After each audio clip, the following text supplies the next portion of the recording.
বগুড়া জেলা স্কুল কেন্দ্র থেকে উপনির্বাচনের খবর জানাতে সরাসরি যুক্ত হচ্ছেন আমাদের উত্তরাঞ্চলের ব্যুরো প্রধান চপল সাহা।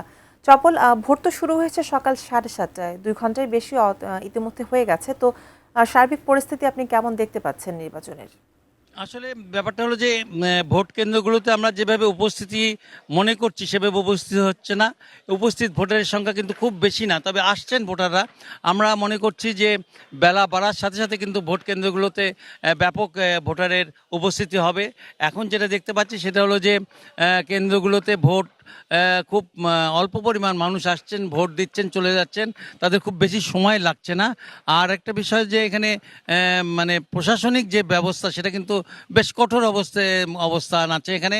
সব জায়গাতেই আমরা দেখতে পাচ্ছি যে পুলিশ, র্যাব এরা কিন্তু সার্বক্ষণিক অবস্থা নিচ্ছেন, আনসাররাও সার্বক্ষণিকভাবে ব্যবস্থা নিচ্ছেন। আমরা মনে করছি যে এই যে জেলা স্কুল কেন্দ্রে কিন্তু ভোটারের সংখ্যা যে খুব বেশি তা না, কারণ এটা একটা কেন্দ্রে সাতমাথা কেন্দ্র এলাকায়, যে কারণে এর আশেপাশে এখানে কিন্তু ভোটারের সংখ্যা খুব বেশি না, অল্প সংখ্যক ভোটার।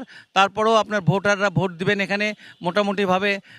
আমরা মনে করি যে দুপুরের পর থেকে কিন্তু ভোটারের সংখ্যা বাড়তে শুরু করবে, খাওয়া দাওয়া করে আসবেন। এবং যারা মহিলা ভোটার তারা কিন্তু আপনার সাধারণত রান্নাবান্না করে তারপরেই আসেন।